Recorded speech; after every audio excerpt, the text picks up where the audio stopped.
ఈ 9 నెలల కాలంలో పోనీ ఉద్యోగాలు ఎంతమందికి ఇచ్చారు, ఉద్యోగాల పరిస్థితి ఏమిటి అని కూడా కాస్త ఒకవైపు అటువైపు చూస్తే ఒక్క కొత్త ఉద్యోగం ఇచ్చిన దాఖలాలు లేవు, కానీ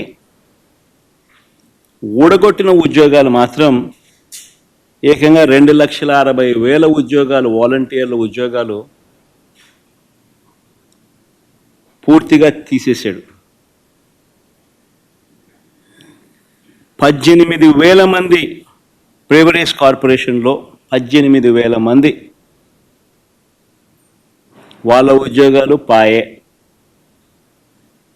2,60,000 మంది వాలంటీర్ల ఉద్యోగాలు పాయే. ప్రైవేట్ కార్పొరేషన్లో మరో 18,000 ఉద్యోగాలు పాయే. ఫైబర్ నెట్, ఏపీఎండిసి, ఫీల్డ్ అసిస్టెంట్లు, వైద్య ఆరోగ్య శాఖ, ఇలా ఆయా విభాగాలలో వేల సంఖ్యలో ఉద్యోగాలు పూర్తిగా తీసేశారు.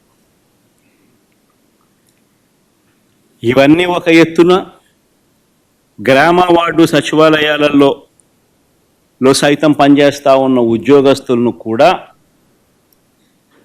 వారిని కూడా సచివాలయాల నుంచి వాళ్ళందరినీ కూడా డిస్లొకేట్ చేసి గవర్నమెంట్ రంగంలో మిగతా డిపార్ట్మెంట్లలో ఎక్కడైనా వేకెన్సీస్ ఉంటే అక్కడ వాళ్ళని సరిదేసే కార్యక్రమం మొదలెట్టాడు. సో ఆ ఇచ్చే ఉద్యోగాలు కూడా పూర్తిగా కుదించే కార్యక్రమం.